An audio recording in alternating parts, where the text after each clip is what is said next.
¿Cómo están? Buenas tardes, compañeras, compañeros, compañeres. Bueno, indudablemente el tema del teletrabajo es uno de los temas, ¿no? Que está haciendo de alguna manera un reflejo de cómo se está aprovechando por parte de las patronales y del gobierno la pandemia y la cuarentena como excusa para habilitar diferentes mecanismos de sobrecarga laboral, de flexibilización, de precarización. Y en este caso, del tema de la regulación del teletrabajo, de un modo complejo. Por eso amerita un debate. De un modo complejo, ¿por qué? Porque todos entendemos que hace falta una regulación del trabajo remoto, porque el trabajo remoto existe desde hace mucho antes que la cuarentena y la pandemia para muchos trabajadores. Durante la cuarentena ya son decenas de miles los que, incluso si sumamos a los docentes, cientos de miles, que sin quererlo y sin que en un punto vaya a, a ser permanente, o por lo menos a eso aspiramos nosotros. Muchos sectores patronales y el propio gobierno quieren que esto sí, en muchos aspectos, se mantenga, pero digamos, en la medida en que no hay ninguna regulación, bueno, la situación es muy compleja porque el trabajador está completamente a merced de, de los arbitrios patronales. Entonces, como este tema para nosotros, bueno, para los compañeros de la Naranja Telefónica y tantos otros, no es para nada nuevo, sino que son temas de los que vienen hablando hace mucho tiempo, justamente tenemos, digamos, una gran autoridad para poder hablar sobre esta cuestión. Dos o tres cosas rápidas. La primera es que existía una norma, lo único que había en materia de norma era una resolución del Ministerio de Trabajo, la 1552/12, que a poco de andar, y que hacía una cantidad de determinaciones, de instrumentos de trabajo y demás, pero a poco de andar fue dejada sin efecto de aplicación por las patronales y por el propio Estado. Y por si hiciera falta esta norma que regula una cantidad de cuestiones, legalmente es dejada sin efecto legalmente por las propias medidas de la cuarentena, los propios decretos reglamentarios de la cuarentena. O sea que en la medida en que se impone por la fuerza de los hechos el teletrabajo en muchísimas áreas, no hay ningún tipo de regulación sobre esto. Entonces, acá tenemos una situación muy seria.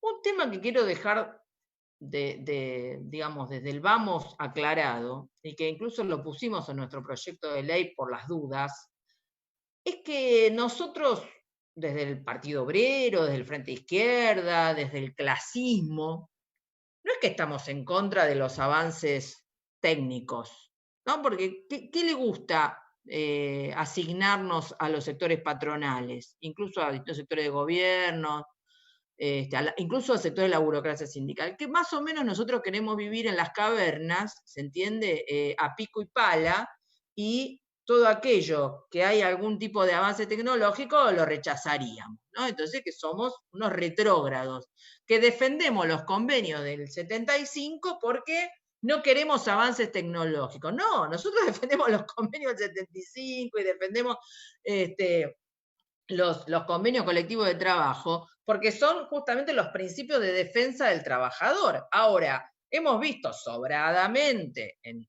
muchísimos empleos y empresas, industrias y demás, que cuando hay un avance tecnológico y se quiere implementar, se implementa. Lo que nosotros cuestionamos es el argumento del avance tecnológico para implementar modificaciones de los derechos laborales, para avanzar en mecanismos de polifuncionalidad, para avanzar en mecanismos de flexibilidad laboral y para avanzar de la mano de eso en todo tipo de mecanismos de precarización laboral. Entonces, no estamos en contra de los avances tecnológicos. Es más, consideramos que los avances tecnológicos están al servicio de los trabajadores justamente para tener que hacer menos fuerza física, para aumentar la productividad del trabajo y demás, y que en una sociedad organizada en función de las necesidades sociales, seguramente vamos a dar cuenta de todos los avances de un modo realmente productivo socialmente y también productivo desde el punto de vista de la productividad del trabajo.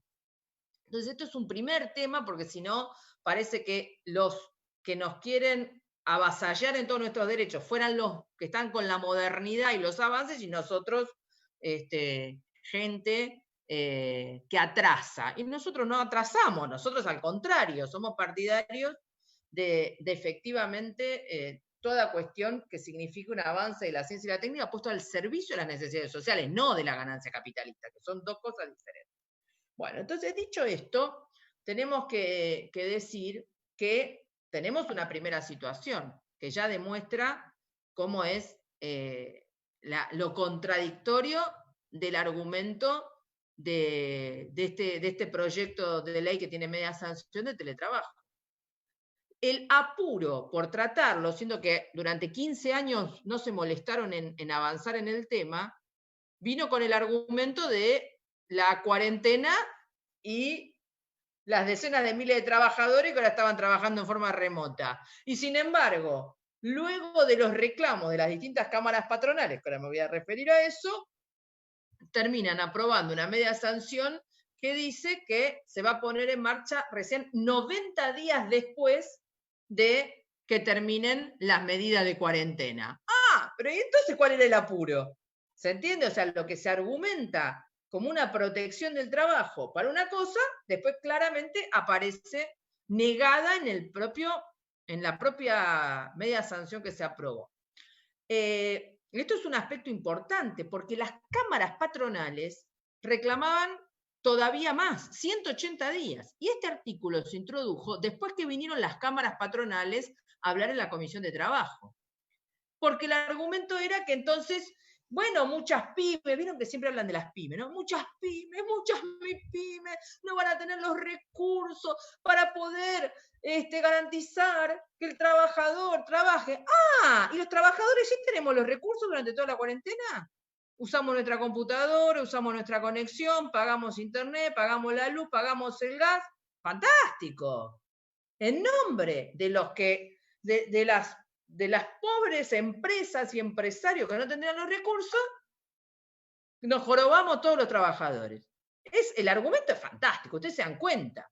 Entonces, incluso en la misma sesión donde se aprobó esta media sanción, ustedes fíjense, esta ley de teletrabajo, que con todos los límites que tiene, que vamos a avanzar mucho en eso, significa un mínimo nivel de protección del trabajador, no se aplica de inmediato, 90 días. Pero en la misma sesión se aprobó la Ley de Economía del Conocimiento, que es una serie de exenciones, es un festival de exenciones impositivas, de reducción de impuestos para, otra vez, empezaron con las pequeñas empresas, en realidad para las mega empresas, porque metieron a todo, a Mercado Libre, a los grandes conglomerados del software, a los laboratorios, en nombre de los laboratorios de biotecnología, bla, bla, bla, los grandes laboratorios farmacéuticos, todos entraron en la Ley de Economía del Conocimiento para exenciones impositivas. Y ustedes tenían que ver a los diputados reclamando,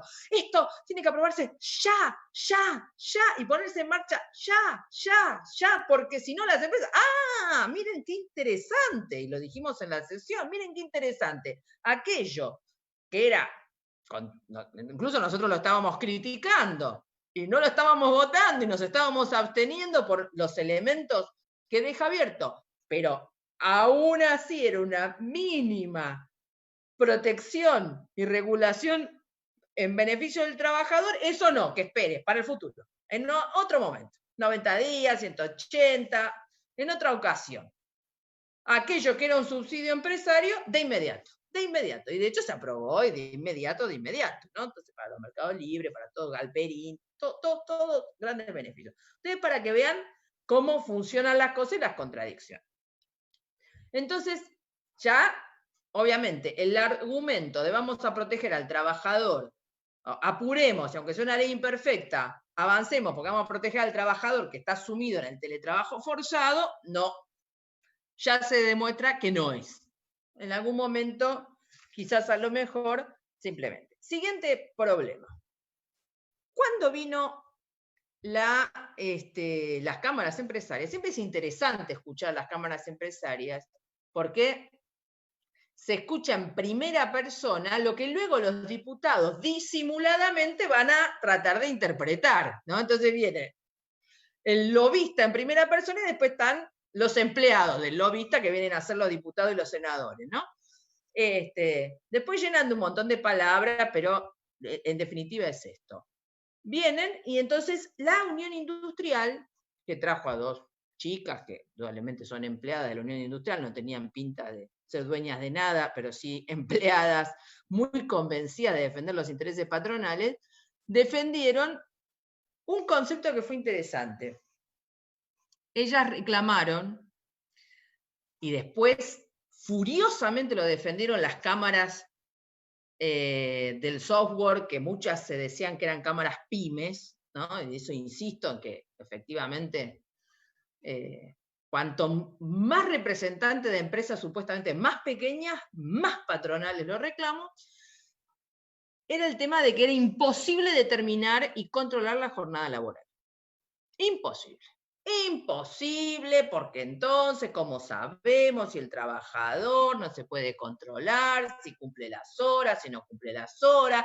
Y entonces, ¿cómo no se pueden poner los software de control? ¿Cómo hacemos si no se sabe? Bla, bla, bla, bla, bla, bla. Entonces, algunos de los de las cámaras pymes plantearon claramente que había que ir al trabajo por objetivos, y eliminar directamente de cuajo la jornada laboral horaria, y los de la Unión Industrial plantearon la situación de que, bueno, hay condiciones y el establecimiento de la jornada se puede determinar en los contratos individuales. ¡Apa! Bueno, cuando a mí me tocó intervenir, le recordé a las representantes de la Unión Industrial que en Argentina no existen los contratos individuales. El trabajo está regido por la Ley de Contratos de Trabajos y por lo tanto está contemplado como trabajo colectivo, regido por diversos convenios. El contrato individual es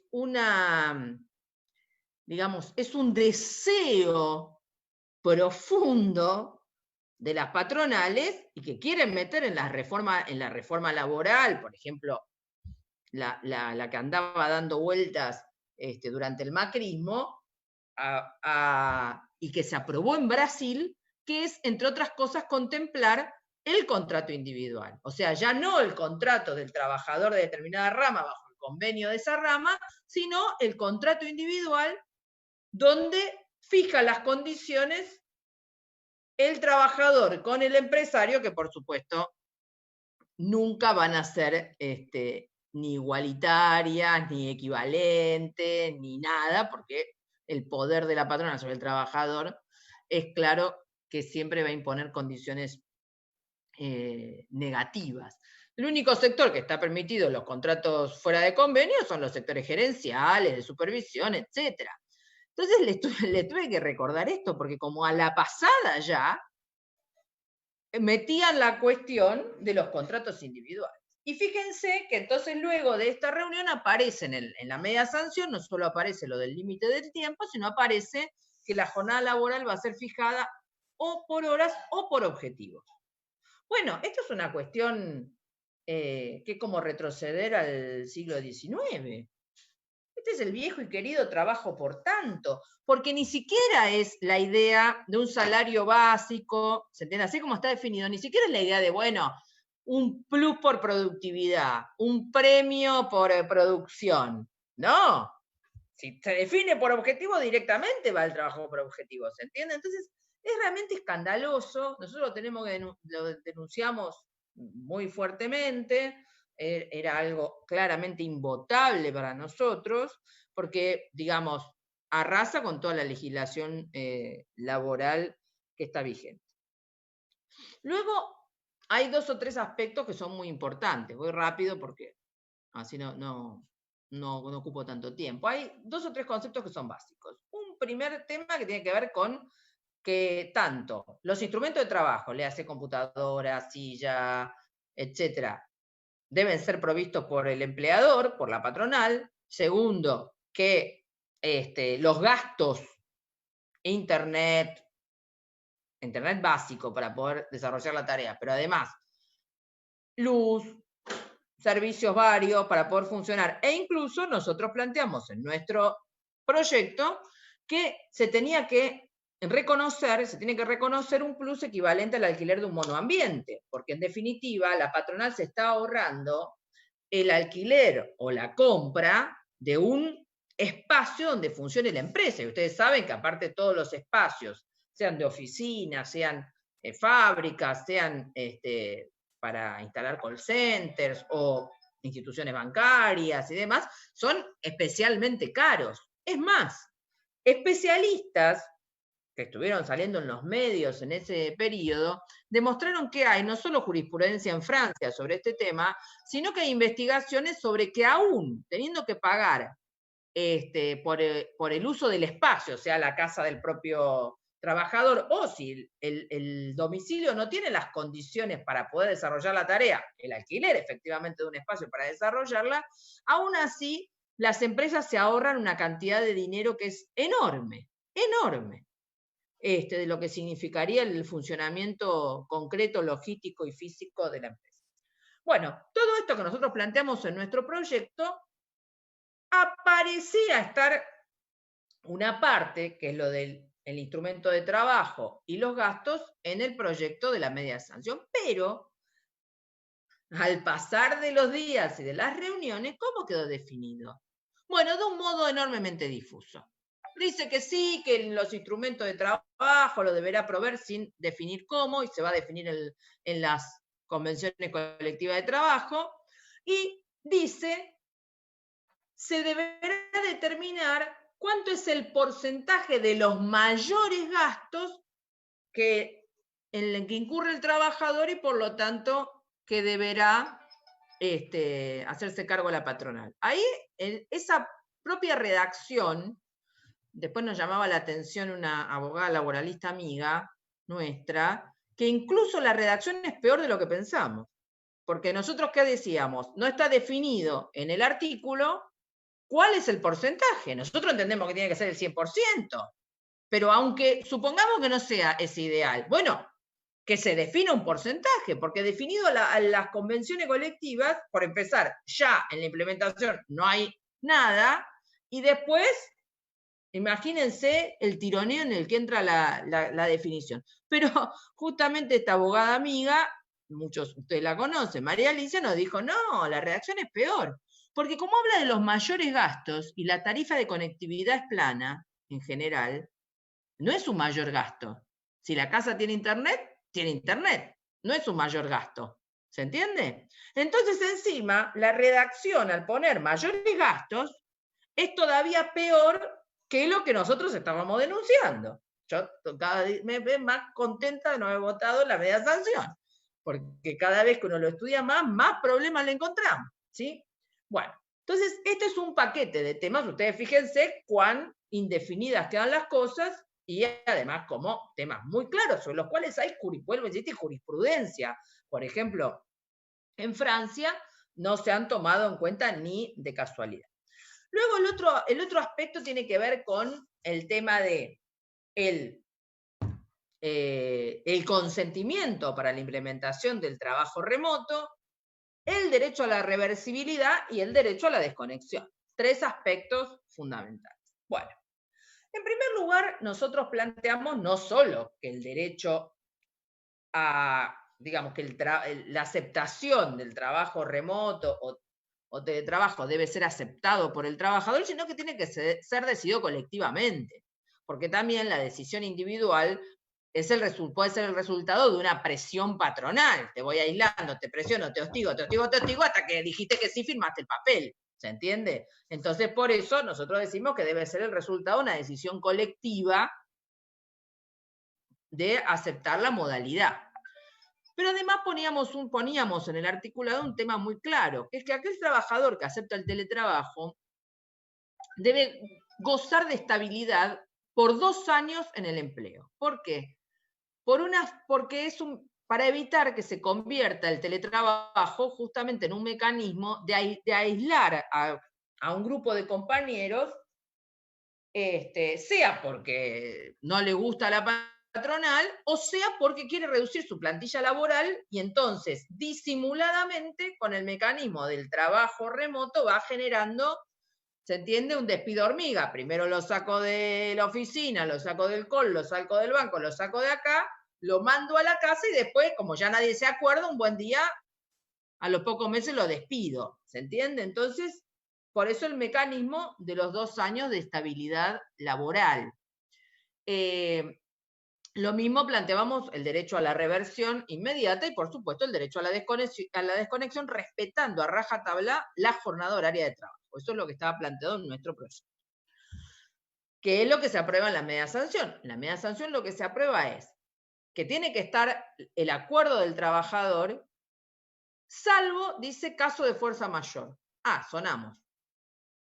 Fuerza mayor, imagínense. Ya los argumentos pueden ser infinitos. Fuerza mayores, no encuentro un edificio acorde para el desarrollo. Crisis económica, como ahora todo lo justifican por lo que no se puede hacer, entonces, por ejemplo, la pandemia no me permite desenvolver y garantizar los espacios a la casa. Entonces, el concepto de fuerza mayor es una generalidad que no se puede sostener.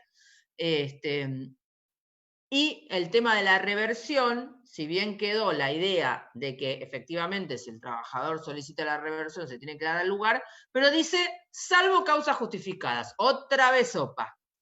Ahí entonces empiezan a aparecer las causas justificadas. Ojo, las patrones están poniendo el grito en el cielo sobre ese derecho a la reversibilidad. Pero ya sabemos, echa la ley, echa la trampa, después se van a agarrar de las causas de la frase, si no logran que con el lobby se modifique, se van a agarrar de ese pedacito y las causas justificadas van a estar a la orden del día.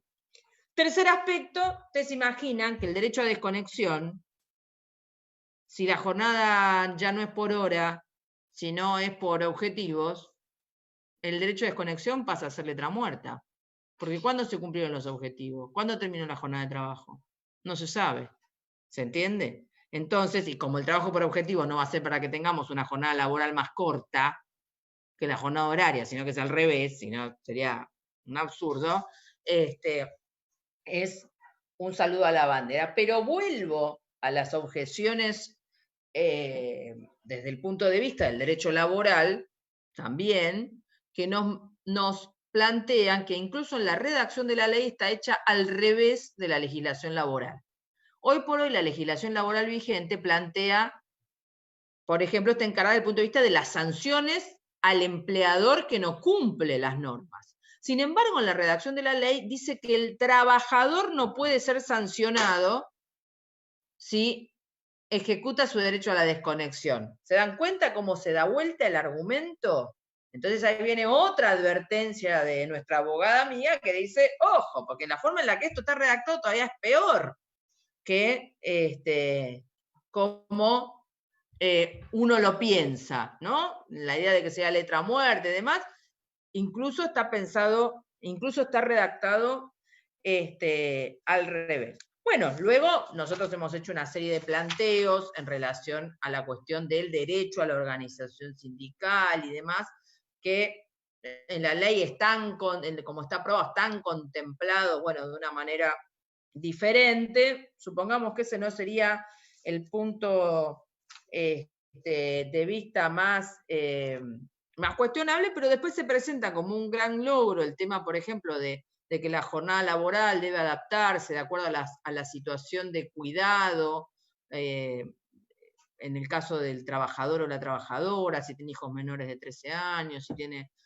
familiares discapacitados y demás, pero en la forma en la que está redactado, no se contempla una disminución, por ejemplo, de la jornada laboral, no se contempla algún tipo de adaptación de la jornada laboral en función de esa situación, sino que lo que se hace es sancionar la doble tarea, ¿se entiende? Y se dice, bueno, no te preocupes, vos vas a hacer las dos tareas, a lo mejor acomodamos un poquito la hora, ¿se entiende? Pero laburás las horas y además atendés al familiar, atendés lo otro y de paso nos ahorramos la licencia por familiar enfermo, por ejemplo, otras cosas, porque por más que diga que las licencias corren y tienen vigencia plena, ya todos sabemos que nos van a poner más objeciones que de las que ya habitualmente teníamos, ¿se entiende? Entonces, lo que se termina haciendo, en nombre de la bondad de reconocer la política de cuidado, es terminar sancionando y reconociendo la doble, triple explotación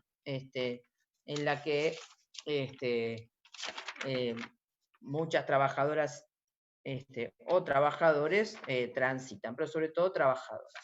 En este punto, entonces, hay otros aspectos, pero no quiero tampoco estirar tanto en detalles. Ustedes se dan cuenta que hay 2 o 3 problemas básicos que nosotros alertamos que pueden ser la puerta abierta a una mayor flexibilización y precarización. Por ejemplo, uno de los temas que insistimos y que por supuesto no fueron incluidos es el tema de prohibir que bajo esta modalidad haya contratación de monotributistas y autónomos, porque se dan cuenta, es el sumum del disimulo de la relación laboral, ¿se entiende? Porque ya encima, como ni siquiera pasan por la empresa, es facilísimo decir que no es tu empleado, ¿se entiende? Y que es un monotributista y por lo tanto son mecanismos de contrato precario, de disimular la relación laboral, como está en la casa, bueno, o en otro ámbito, que es lo que pasa muchas veces, no solo con el trabajo en el domicilio, porque también hay que tener claro que el trabajo remoto no es solo el trabajo en el domicilio, fuera del ámbito principal de la empresa. Entonces, en ese sentido, los call y muchos otros ámbitos que no son el ámbito central también son el terreno para efectivamente truchar cuáles son los convenios de la actividad y entonces que todos sean de comercio, aunque estén desarrollando tareas de otros convenios, etcétera. Digo para que lo podamos colocar. Entonces, en este punto es importante ver que cuando este proyecto pasó al Senado, se reforzó el lobby patronal contra el proyecto. Es más, no solamente en persona de las cámaras empresarias que fueron a decir que, bueno, que lo único que iban a hacer es perder y perder y perder, los pobres señores empresarios, sino que también en la persona del ministro de Trabajo Moroni. Esto es importante. Moroni fue a hacer lobby contra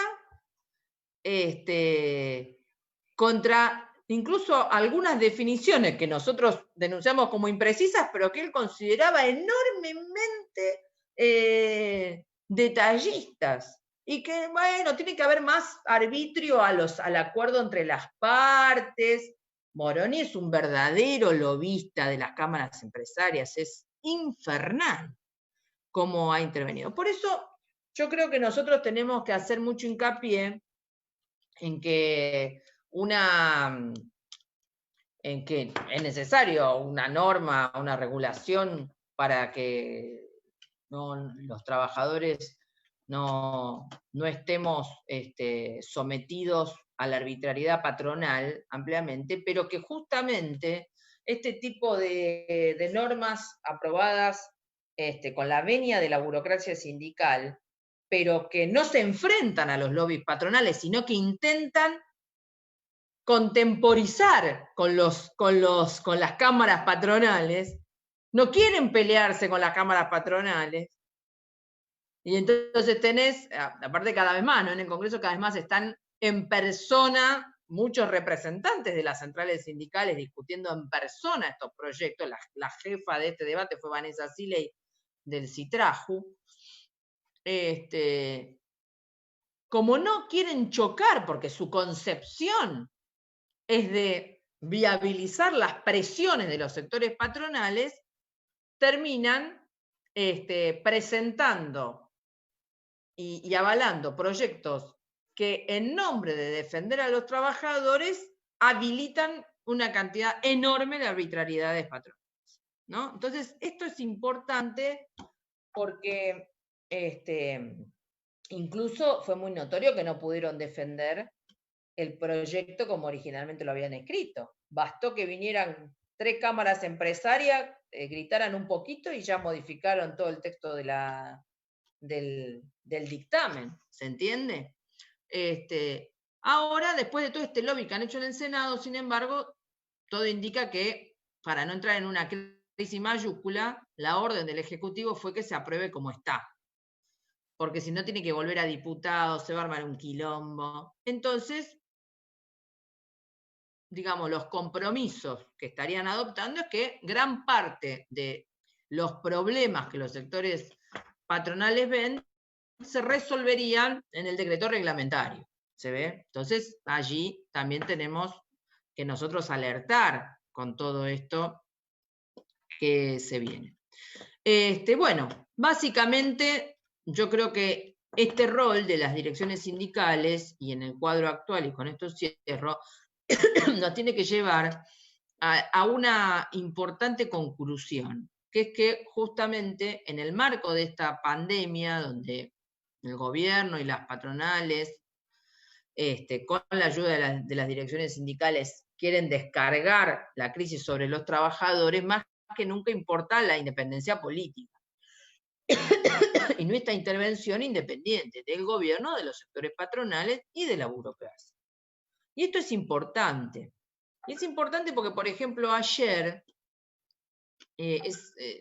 muchos, bueno, los que están en telefónicos, pero seguramente muchos, bueno, bancarios, la misma cantinela, estamos dirigidos, igual que los docentes, por sectores que se dicen no de los gordos directamente, sino que, bueno, se hacen más o menos los combativos y hablan de la autonomía en relación al gobierno.